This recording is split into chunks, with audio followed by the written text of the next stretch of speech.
Hi, everyone. Welcome to StreamYard Tech Talks, the show where we talk about streaming technology and everything you need to get done with your streaming. So, if you're a streaming geek like I am, get ready. We have a great guest today on our show.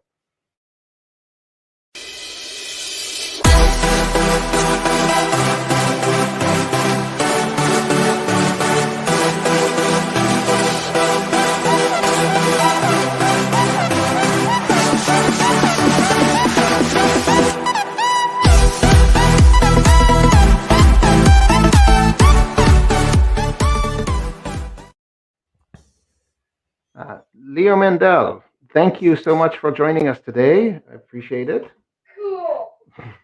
Well, you're welcome, Daniel. You're welcome. Glad to be here. Well, I'm really excited to have you on the show because you've been doing some really, really cool and advanced stuff. You've produced some really big events using StreamYard, and we'll talk about some of those today. And why don't you introduce yourself and tell us a little bit about what you do and what's your firm, and we'll take it from there. Sure. So my name is Leo Mindel. The company is Sotic, but also I have a streaming agency which is called Shock AV. So Shock AV, we have been working since the lockdown time, delivering for various different people in the world of streaming. And what we've been using a lot has been StreamYard. So actually, although this is Daniel's show, it is actually me that is behind the keyboards at the moment, which is quite worrying for Daniel. So we've been doing things whereby people are able to take streaming and make it look professional using StreamYard, but go out to all of the relevant channels of Facebook, YouTube, Twitter, and LinkedIn. And just make it appear far more interactive and far more exciting than they see when they normally see stuff that comes out on other platforms that weren't designed for streaming. Awesome. Yeah. And so, just as an intro there, what we're doing is actually both of us are logged in right now under my account in StreamYard. And so both Leo and I can be producers of the show. Leo is right now managing the layouts and who's being featured on the screen, and I'm managing. I think it's great. Daniel, keep your hands in the screen. Keep your hands in the screen, Daniel. Then they know that it's me doing it. Yeah, good point. Yeah, look, no hands. So that's a cool trick here. When people ask about producer mode, how do we get to produce different? They get another producer on the show. That's the way to do it. You both log in from the same with the same user. What it also allows you to do is connect more destinations in. So, for instance, Leo is also streaming to his Facebook destinations and I believe YouTube, right? Yeah, you added your YouTube. Yeah, video? Facebook and YouTube. Yeah, Facebook and YouTube. And I don't have access to. I don't know his passwords to his social profiles. He just logged in here, connected them, and he can disconnect them when he is done. So that's a great trick. And so Leo, why don't you show us what you've got on your desk, because I'm dying to see it. Right. So to show you a few of the things that I'm doing, and you will see a lip sync issue with me today because I'm using an external production product called Ecamm, but I'm going to show you what my layout looks like from where I'm sitting. So this is me. I took this picture just before we went live, so you can see what my desktop looks like. And as you can see, I have 2 Macs and 2 other screens along with lighting. And we're not going to talk about lighting or cameras today, although you can see my camera there, which is a Panasonic Lumix. But what I'm able to do from sitting there is able to control and manage a number of streams, a number of elements on there. So that's how I lay out my desk. What do you think? Well, I wanted to ask you. Well, first of all, envy, because you've got how many computers there and my screens. But why do you need all these different computers? You got two PCs, right? Yeah. So I have 2 Macs. The main reason is for backup redundancy, but also from the point of view that we are when I'm doing live events, typically there are videos that need to be streamed in there, or there's control of other elements, and you need to be able to push stuff through and run it. So that's why I use As I said, I'm using at the moment today Ecamm, but also use loopback for the audio. So that's and I have to control various different elements that appear in on the screen at the time. Okay, so we'll ask about the loopback for the audio in a second. Yeah. So you got different computers, so you can focus on different. You basically bring in different content. And why do you need all those monitors? What's with that? Because Daniel, you can never have enough monitors. Yeah, you can never, ever have enough things to look at. So okay, there's always something else to look at. Let's show the photo again and just explain sure. maybe what you use each monitor for. So normally I would have the mainstream. I actually, although it's showing at the moment in the lower window, I normally put the mainstream at the top window so that I can then control it. So I'm away from anything that comes in there. And then on the bottom screen, I would have Ecamm showing with the videos rolled and ready to load. And I can show you that when we do a video test in a minute. The other stuff that I have up, we also, because a lot of what I do is production with other people. So we will normally have up to 2 or 3 people in the back end of StreamYard. And we use something called Discord to communicate between us so that we can actually sit there and while one person is controlling the screens, another person is controlling the messages. And that makes the production far more effective. And you'll notice that when you see certain productions and when you see certain people are using it and how that they flip between views like this all the time, right, and they're pulling things in. So some of that you can't do because you're only concentrating and focusing on one thing and not another. So that's why I do it, if that makes sense. Okay, yeah, got it. And and to that you mentioned multiple tools. My buddy Chad E.F. Peterson is here with us today.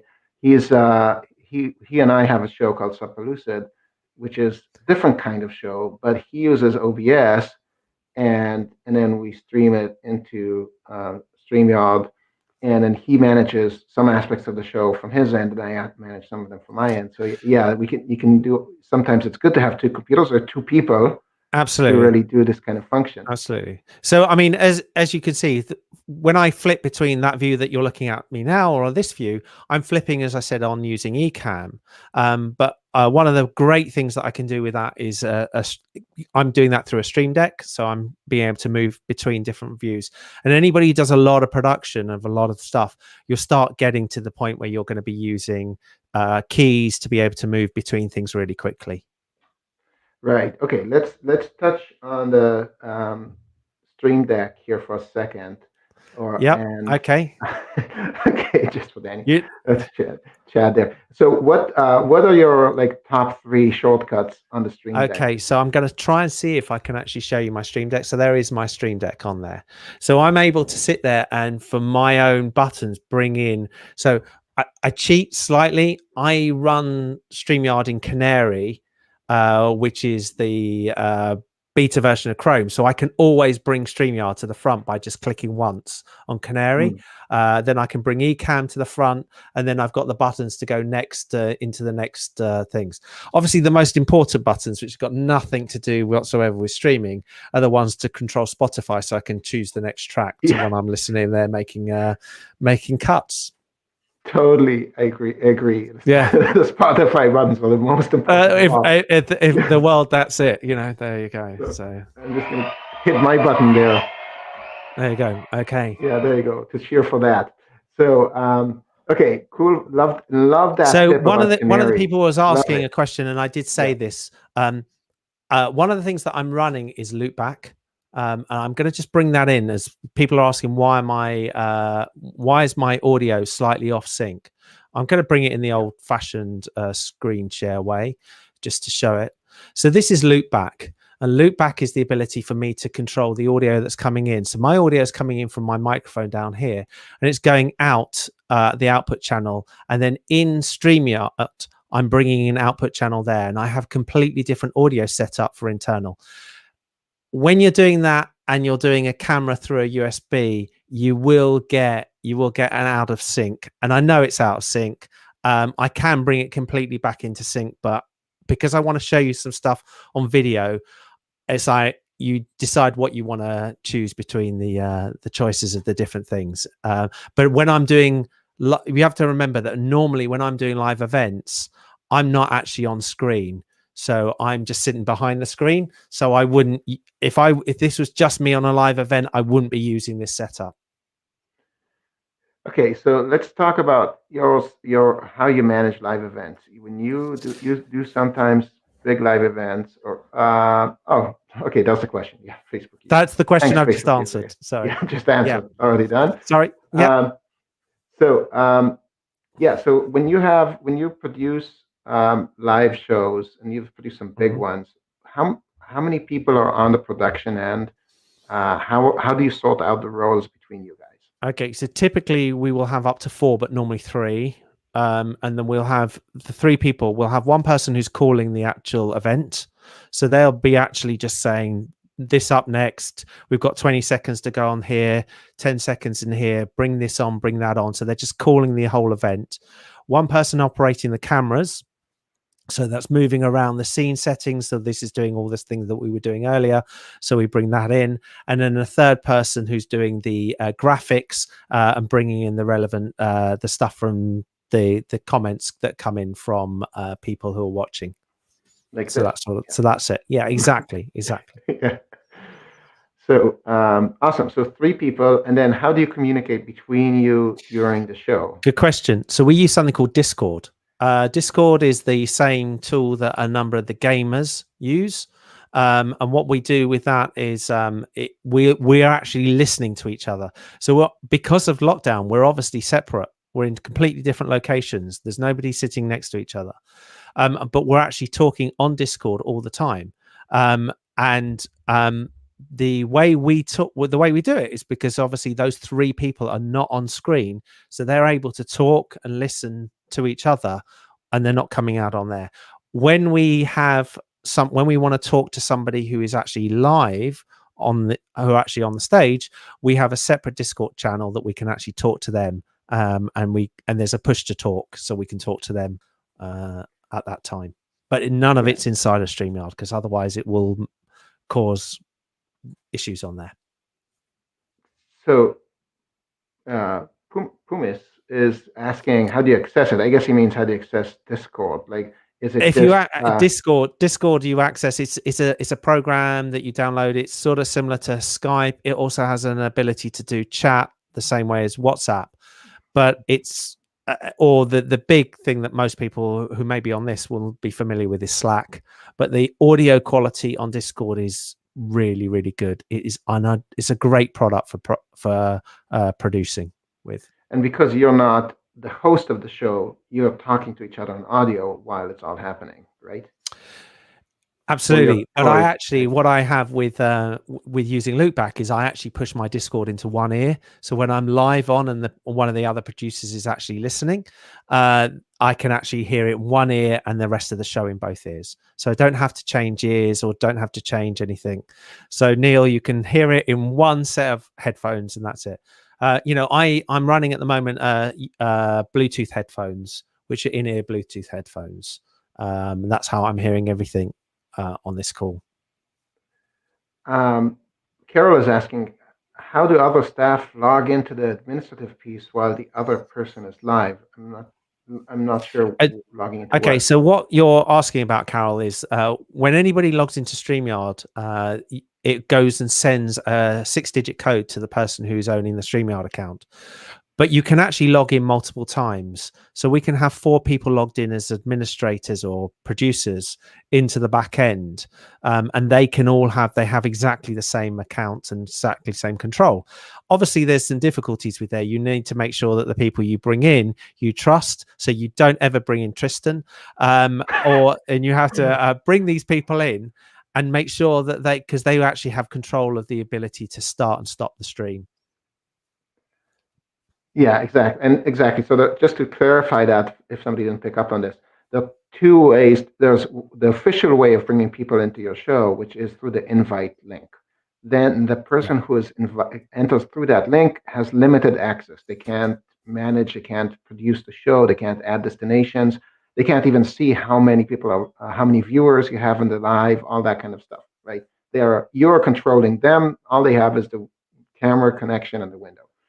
If you want to add a producer to the show, we don't currently have an official producer invite yet. But what you can, but because we don't have a login with a password, they can just log in with your email address. You will get the email confirmation with the 6-digit code. You tell them, hey, just use this code, and they're in. And that's it. You're done. So then both of you have exactly the same rights. We see that's a very popular. There's a lot of people commenting back and forth about that in the comments. And you can do this on any account, actually. So even the free accounts can do this. And then it just whatever rights your account has is what will propagate for all your people who are logged in at that moment, because it's simply your account. I think I'd also add, as you said earlier, Daniel, one of the really useful ways of using it is if you have somebody who you want as a guest in an event, and they have a really high following on Facebook or on YouTube, you can actually log them in, get them to then set up the destination, and then the destination is set up so they don't feel uncomfortable about handing you the keys to their destinations. And that's a great way of putting it in, and then you can take the destination out afterwards. The one to be clear about, as many of you who've tried it will know, that Periscope is a little bit more complicated in that it keeps dropping you out if you try and add in multiple Periscopes. So I would always do that. And as for LinkedIn, you're a big LinkedIn user, aren't you, Daniel? I wouldn't say a big LinkedIn user, but yeah, I stream to LinkedIn. I have a podcast I stream there, and so on. So yeah, and I think right now we're streaming to LinkedIn as well. We are on LinkedIn. We are. You see, I don't even remember what I hooked it up to. I have like a bunch of different destinations here right now. So some of the bits that we don't know is I haven't watched all of the ones that you've clicked on, Daniel, and you haven't clicked on all the ones. So we don't know if we've missed a few of the comments. So if we have, it's our fault. There is one here that is a quick answer. Is there a way to reduce the delay when streaming? No, that is actually the way that streaming works. Streaming is live, but it's different speeds for different people when they're watching at different times. There are some ones which are faster and slower. Personally, I find a trick, if you're ever interested, is Periscope is, I find, faster than the others. Also, it has a really nice trick. If you subscribe to somebody in Periscope, not in Twitter, in Periscope, you can then on your mobile phone come out and carry on using your phone, and the audio still plays, which you can't do on YouTube or on Facebook, because the minute you walk away from the page, you lose the audio. But the quality on audio on Periscope is less, I find, than it is on the other platforms. Right. And to add to that, there's also just a natural delay of if somebody is watching your live, they joined in a bit later, or they paused it and then they continue, they might be out of sync with your live. They might be essentially watching sort of behind, or a bit of a replay. And so their comments might be coming in like 10, 20, 50 seconds after, or maybe even a few minutes after. So we definitely see that sometimes. There is a quick one, and yeah, Phil, I'm absolutely with you on this one. Moderating trolls on Periscope is challenging, if any of you have had to deal with it. The moderation tools on YouTube and Facebook are really, really good. You can kill people straight out of the in the platform, but you can't on Periscope at the moment. But it is something I know that has been raised by other people in the past.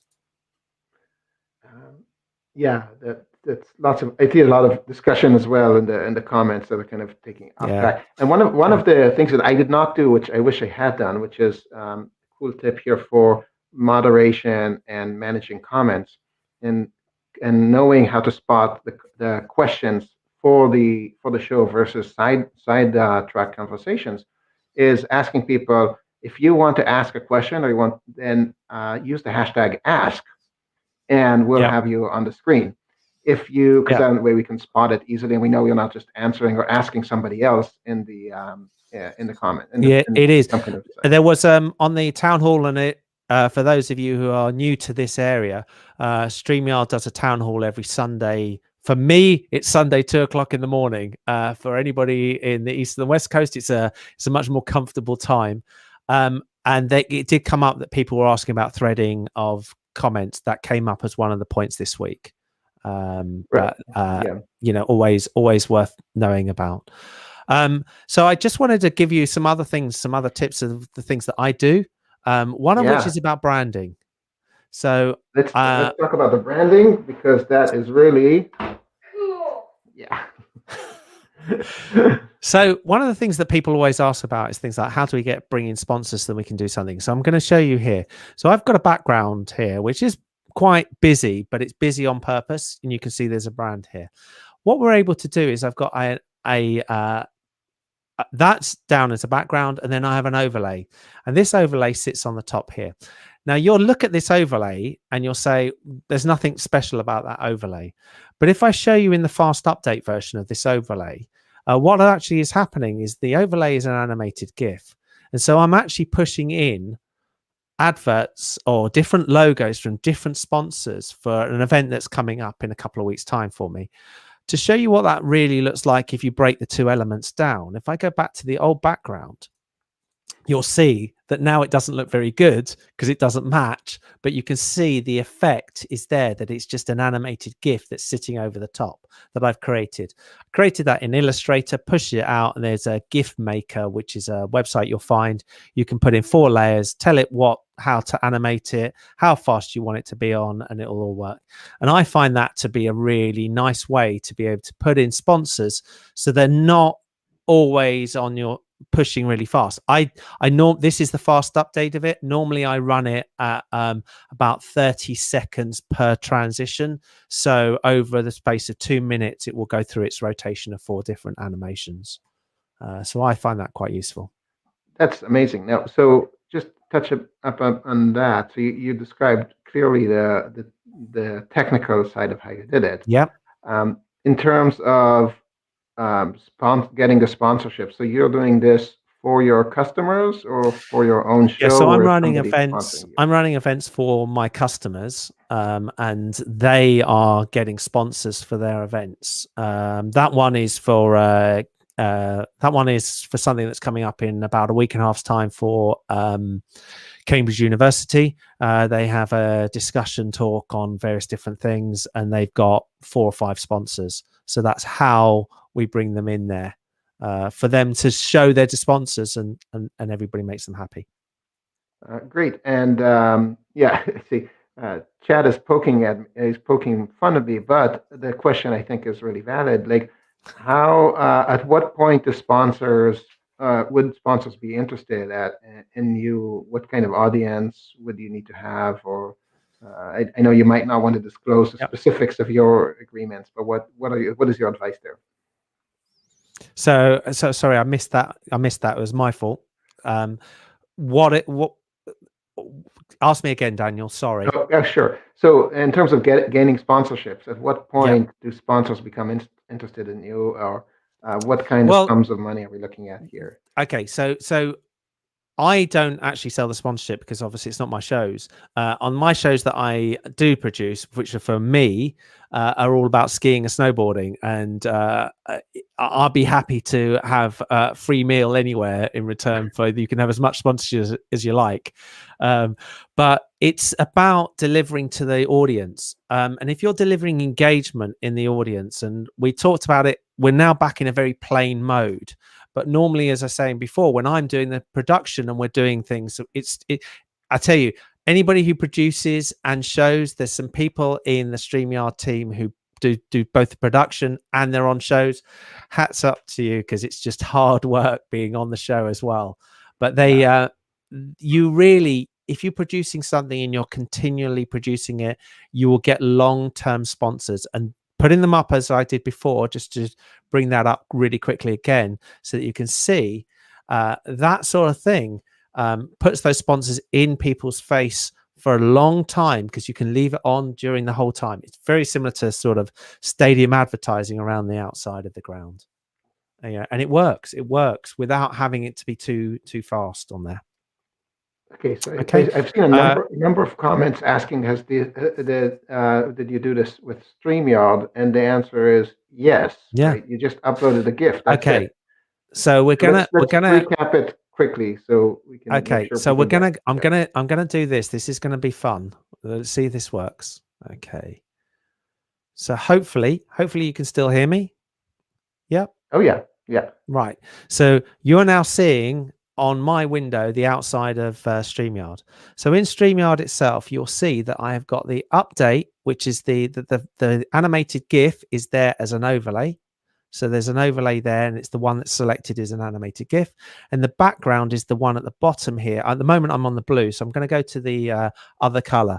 I'm afraid every time I click on something, you're going to see the screen roll through. So I'm just putting myself in the middle to try and stop that, so you don't get that parallax never-ending list. So I'm just going to do that and go to that one. There you go. There it is. Yeah, so it's the only way I can do it. So I'm jumping to there. So you can now see that I've chosen the same. The graphic on the background is the same as on the top of there as the one that's being used on the clip at the top. And if I go to a very not completely different background, as you'll see, that's where you can see it sits in there. Hopefully that makes sense. While I'm in this mode, I'm not going to be in this mode for long, but I think it's good to show it. I'm going to show you how I do long form videos. So one of the big problems, or one of the things that we have to work with StreamYard is how do you play a long form video.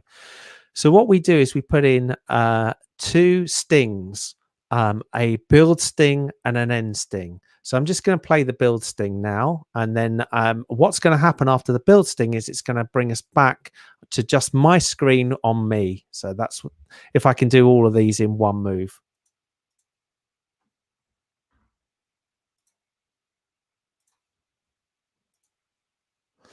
Okay, so you should now be soloed onto me, and you'll see that I built a build screen that comes back into this screen of that has exactly the same end of the build to what's on the screen. Obviously, it's not going to line up now because I'm not quite in the middle of the screen.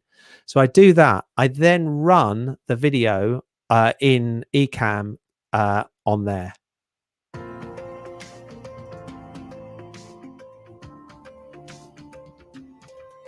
Okay, so I'm running a live video in here, and at the end of the live video, I'm not going to play the whole of the video. I go back to a holding screen like that, which holds the holding screen, which is there. I then run the out video, which is inside of StreamYard, which is the sting out.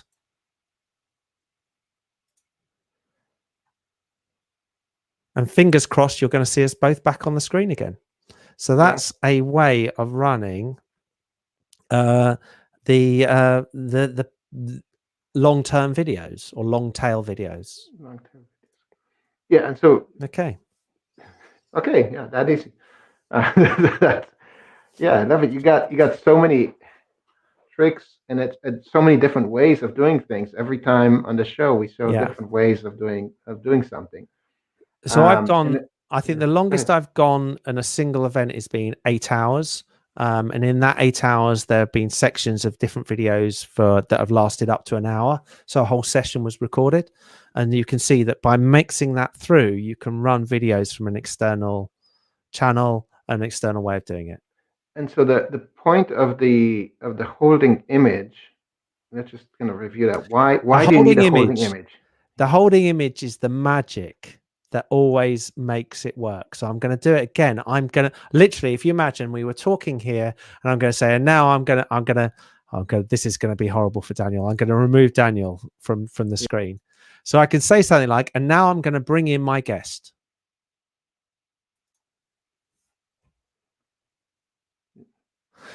And it just covers the using short sting videos, which you upload into StreamYard, covers all the seams, papers over the joins between each of your transitions. So basically, it's more it's not a necessity. It's just to create a very nice experience. So you don't see the weirdness of the process. Absolutely. That's absolutely the point is if you look at anything when you watch TV, you notice that transitions or stings are used to be able to mold between one view to another view. What I find very good is create your stings between 8 and 25 seconds. Sounds a long time, sounds a lot longer than you normally do on TV. but you've got to press a lot of buttons in that time. You've got to be ready. You've got to go, have I got the right view? Am I on the right look? Am I on the right thing? Have I got everything ready? And that gives you the time. So it's a really good way of doing it. Agreed. And it's always good, you have to add in another 1 or 2 seconds just to sort of focus your mind and say, okay, what am I doing now? Okay, yeah, I need to do, okay. Then again, double check. Okay, good. I'm ready. I'm calm. Exactly. And if you're communicating with somebody else as well at the same time, and you have to listen, that slows down your everything as well, right?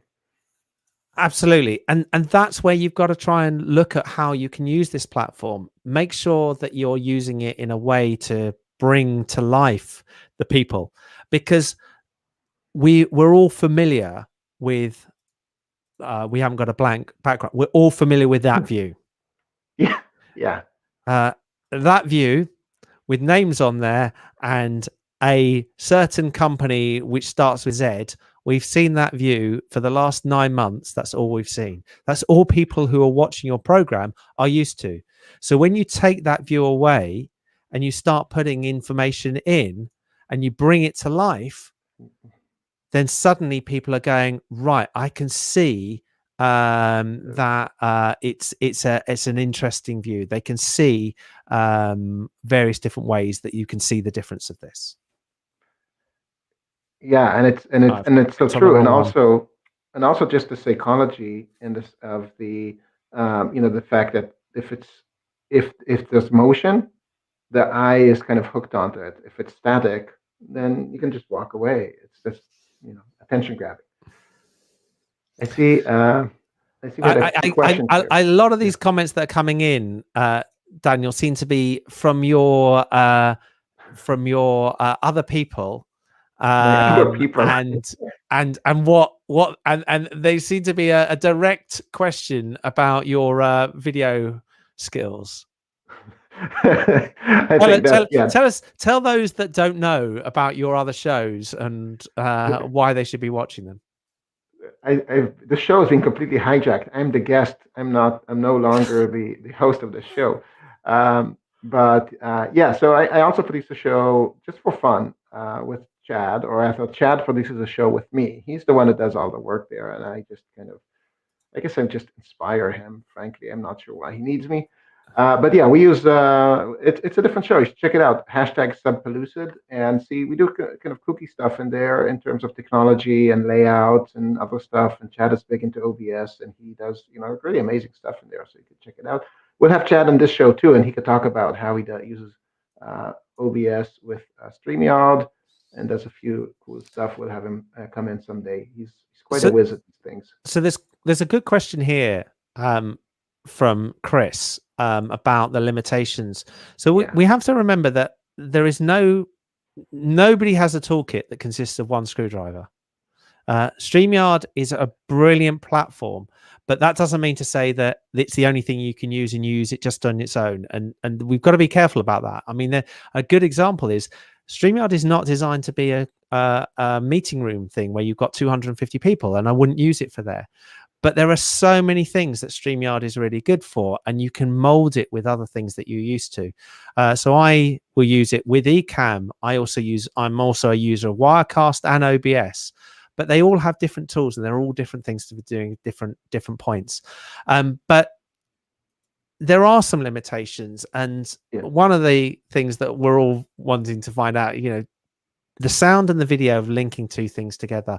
I'm using one of these, USB, HDMI to USB converters for my camera.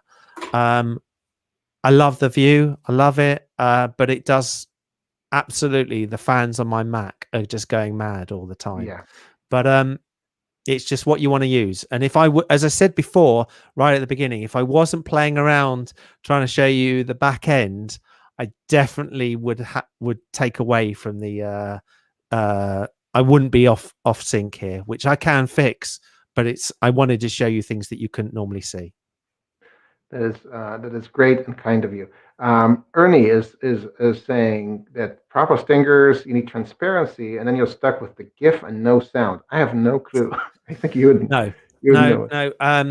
you do, it depends what you're trying to do. So the stings that I put in here, the ones that are, I will show you again really quickly. This sting is a video.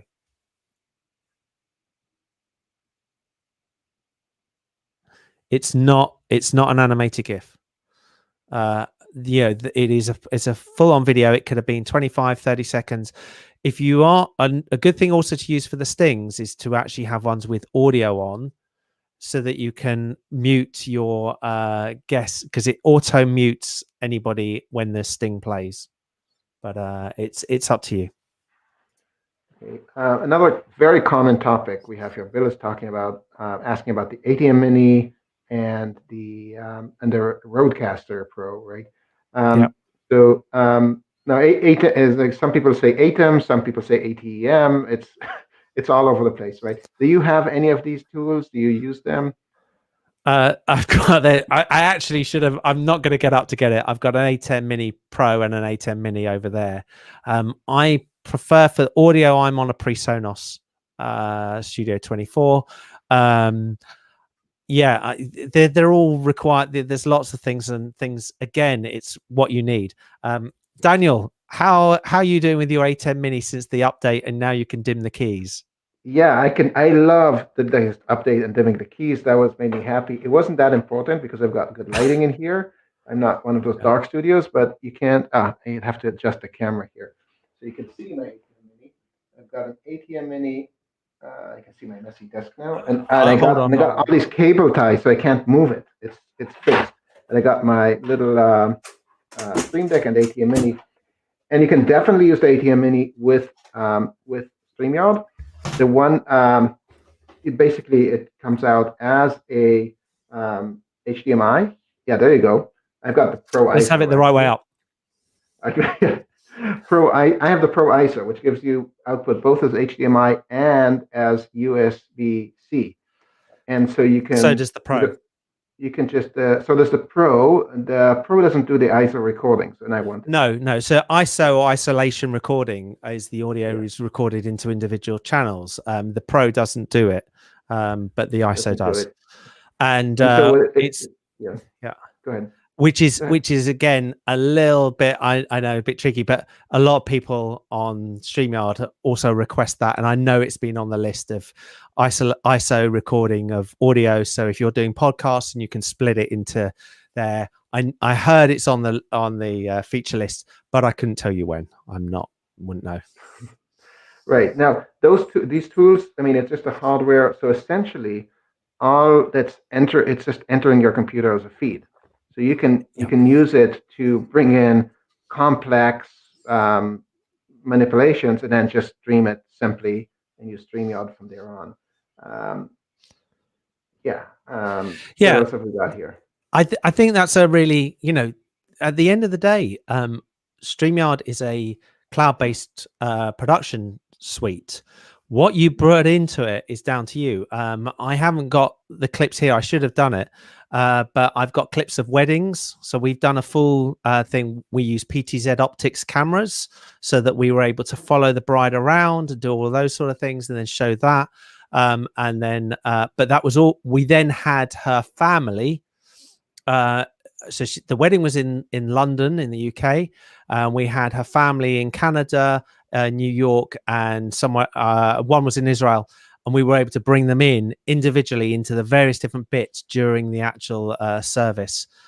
It was absolutely amazing. It was an amazing service, and it worked really, really well, all through the power of StreamYard. Yeah, great, love it. Chad is asking about your audio interface.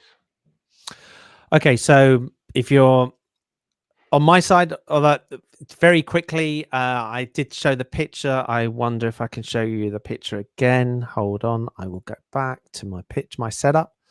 So I have I can't see where to point to it, but I have a PreSonus Studio 24C, and I've got Marantz mic. Normally I have big headphones in, but when you're trying to when you're a producer and you're trying to say to people wear headphones, if you're sitting there and you're wearing these, they don't want to know about it. when you put in these sort of headphones, small headphones, they're much more interested in doing it, and they're much more listening to what you're asking them to do. Yeah, I'm just going to get a couple of short questions, a couple of technical questions here. Where was this? Let's see, lots and lots of questions here. I'm losing track of them. Okay, somebody was asking if we're going to do the show every week. So that's why we need a producer. That's why we need a producer. It's really tough to do this. Absolutely. And there's some people who are good at it. Not everybody is as great as they are. Yeah. I will mention a little shout out here to Diana Martinez. She's going to be doing a show on Friday in Spanish for anybody out there who's Spanish speakers, StreamYard users. It's a show all about StreamYard in Spanish. So that'll be cool. You'll see it in on our page and on YouTube. Okay, what else have we got here? Yeah, here Neil was asking about the show. Yeah, every Tuesday. We've got it already fully booked for the year. Well into January, so it seems that it's pretty popular. Have you got Neil on? Neil's great. Neil is absolutely brilliant. If you've ever I've watched Neil on shows before, really good producer. Awesome. If anybody wants to be in the show, just give me a shout out. DM me, we'll get you on the show. The whole point of the show is to sort of learn from people about how they do stuff, what tech have they got, get a little geeky about it. And it's really for those who really want, not just to go live, but just like really have fun with it and do more stuff than just that in a professional manner. Connor is asking, can you add your own custom background? No, you can't for the free account. That's the limitations of the free. You can stream, but you get to stream. We get to promote our brand. That's the deal. What else have we got in here? Okay, do you have suggestions for the best lighting that you can purchase? So what lighting are you using in there? I think. Okay, so whose lighting do you think is better, yours or mine right now? Oh, I think you. So there's a big difference. I very rarely am on a live show, although I've got reasonable setup. So if I turn my front lights out, you'll see that I just go into normal lighting. I should turn off my main lights as well in this room, which does make a difference. But I'm normally, I need people to be able to see me, and that's it. Lighting is key critical, but I haven't purposely lit this room to be super great. And these lights that I've got are, well, it was on the Amazon sale, which of course everybody knows there will be Black Friday in about 2 weeks' time. Yeah, everybody's waiting for that. People have, actually put in the comments your wish list for Black Friday. Like, what are you waiting to buy? I know a lot of us have a wish list of lighting or microphones or different things. Second camera. What's on your wish list? I'm going to turn on my room light here, and we're at it. Let's see what difference it makes, if any. Okay. Somebody is Chris was saying. I heard that we're both clicking. See, this is what happens when you have two producers at once. Yeah. You don't have clear role definitions. This can happen. Not a big deal. Mm-hmm. But Chris was saying that he heard that some StreamYard producers can make $250,000 a year. This doesn't surprise me. It surprised me. I have seen quotes out there for a few $1,000s a day in just producing.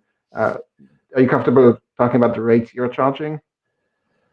I'm pretty comfortable. We charge 2 flat rates now. We charge around about £300 for an event that's somewhere between an hour and a half, and then for a day rates, our rates are around about between 1,000 and 1,500 a day. It depends on the thing. If we're talking, you have to remember that our day rates and our thing also include setting up the week before the event. We will have a run through where we will sit down and go through every single person. We will go through their audio, their video. I did all of this and I covered all this with a show with Dana. So go back and have a look on the StreamYard Connect with Dana. And we talked about all the various different things on Spotlight, actually, sorry. And what we were doing and how how you need to prepare people so that actually a live event is going to work, audio and video, and just adjusting all those things. That's really key. We use Google Docs and particularly Google Sheets to create live running lists that we go through, and we will mark those all off, and then rehearse. So actually we may only charge for the live event, but the live event, when you then remember there's 3 people sitting behind it, sometimes is a lot of manpower and a lot of time. Indeed, it is. And you were telling me the other day, you said that you said you have 3 people running producing an event, running an event, and I was like, oh wow, that's a lot of people. And you said, no, that's a very small number of people. You're right. So I love that. I love that. Yeah, if you problem. If you compare how many people were sitting in a gallery at a live studio for any TV programs, you know, they were up on 100 people in the gallery. Yes, we're not doing color balancing on cameras. Yes, we're not doing vision mixing to the same level that they're doing it, but we're producing programs that people are watching, and we're producing shows and other things that are going out there. And that's key. That's absolutely key for what people are using. I agree. Yeah, it takes work, and as we've seen, and if you're doing a big event for corporate or something that's a full day, with multiple speakers, there's no way a single person. It's just impossible for a single person to manage it. It's just impossible. It would be a genius. No, as I said, so going back to the question you asked me about my live production and how we do it. As I said, we have one person that is calling the show, one person that's doing the screens and the cameras and moving that around, and one person who's doing the animations and the overlays and the videos, etc. So that's where the 3 come in. Yes, lots of comments that I haven't shown much there. I haven't shown much of them, but a lot of people saying gold content and a lot of really nice comments about you and your content. I love it, and about the show. Powerful stuff. Yeah, I've seen a bunch of these. And I know not all of them came from your friends. I know my friends are just saying, it's just Chad saying nasty things about me. I haven't been showing those. That's all right. That's fine. I think the other thing that also what you find when you're a producer and you start getting to it, and this is a good example from Veronica, when we put up a question like this or a comment from someone like that, we'll actually realize we have to read it 3 times on the screen because it's so quick. You realize you put things up too fast and take them down, and you start getting used to the levels and the ways that you have to do with this stuff. It is hard work. It is hard work. They seem to be having a go at you about your your TV program, don't they? Yeah, that's some kind of sidetrack. It's some yeah, we're just gonna ignore them. Okay. They're out there. They're out there. They're out there. They're out there. Yeah, they're out there. But hey, it's boosting our viewership and comments, which is always a good thing, right? Yeah, absolutely, absolutely. Can I use my video camera to share screen instead of screen share? Yes, you can, Henry. So I am actually my video camera is coming through. That's what I've said. So I can, because I'm using an external product. As the one I'm using on this one is Ecamm, and sometimes I use OBS, sometimes use Wirecast because there's different needs.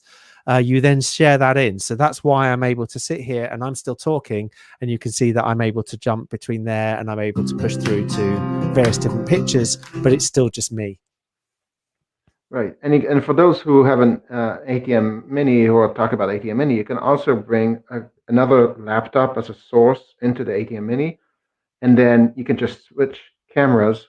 So instead of switching to another camera, it switches to another computer. And that way you can essentially share a screen on your camera instead of on your, or actually this would be a screen share from another computer instead of from a camera. And so if you wanted to have 2 computers at the same time, you could, sharing screen. There are like all kinds of funky hacks like that. So I think this is an interesting question, and there's an interesting answer to this, Lewis. So what people are saying is, 10 people in the system, it's a limitation. I agree. Some of us will remember it was 6 not that long ago, so right. 10 feels luxurious. However, I think you have to look at where you're going to and how many people are on the stage. So I think it's a very similar argument about theatre production. You can have 10 people on the theatre on the actual stage, but everybody in the room is involved in the feeling. I know that's the problem that some people find when they compare this to, say, for example, Zoom, and they're saying, but I can have hundreds and hundreds of people. It's like, yes, but do you really want every single one of them sitting right next to you while you're broadcasting? And you can control it. You don't have to use social media platforms as the ones that we talk about, the typical Facebook, YouTube, and Twitter. You can also use things like Dailymotion. Dailymotion has the ability for you to live stream. You can also go out to the Amazon platform. You can go out to a number of other platforms, and that can be restricted in the people that you want to view it, or it can be open. So it's up to you. Right. That's so true. You can stream to some of these places. There are so many different weird places you can stream to that it's interesting with the custom, just with the custom RTMP. Whenever I type in RTMP, it autocorrects to SMTP, and maybe you're just an old school mail person rather than a video person. Yeah. Old school is true. Yeah, at this point, I'm old school. Well, I think we'll give it a chance for like a couple more questions, maybe, and then we can wrap up. And also streaming on your own website. Do you have any tips there how to how to live stream on your own website? Yeah. So following from what Tristan was asking, take your stream from YouTube or from other platforms. So Dailymotion, the other ones, there are a number of others. Vimeo is a good example. It depends what you want to deliver. I would always say this to people, and I have a lot of discussions about people say, well, they either don't like a social media platform, or they're saying I don't get enough viewers. You're not there to promote the social media platform, but you're also sitting there going, if that's where your audience is, use the power of that platform.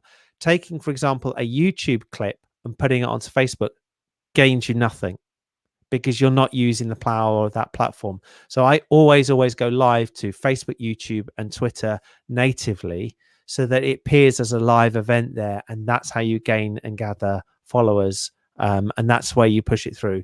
But putting it on your own website, you can also do it using the YouTube embed is obviously one of the easiest ways.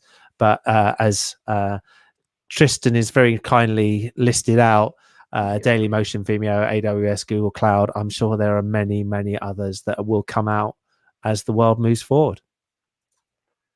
Yeah, and I guess final question from Chad. SLTs, do you use SLT? I don't know.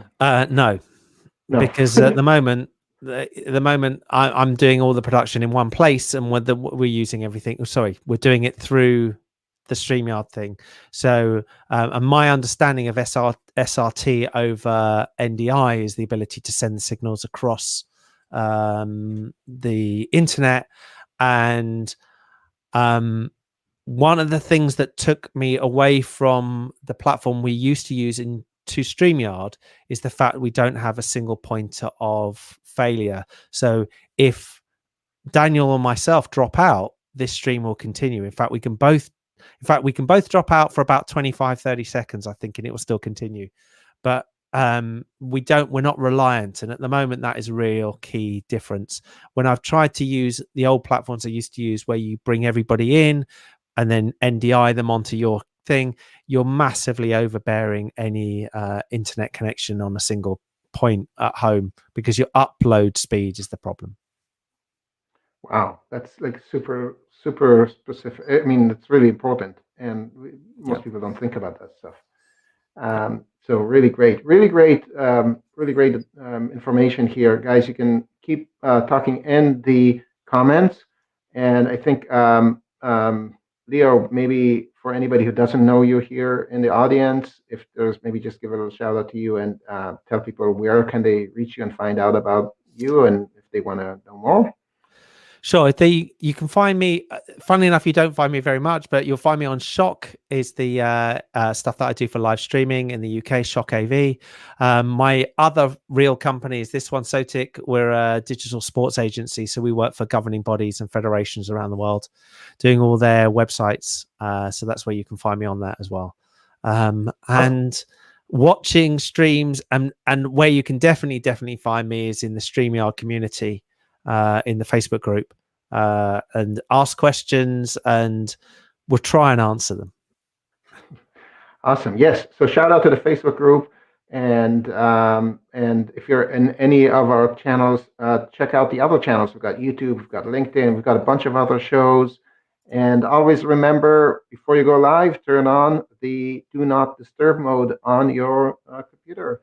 Thank you, everybody. See you next week.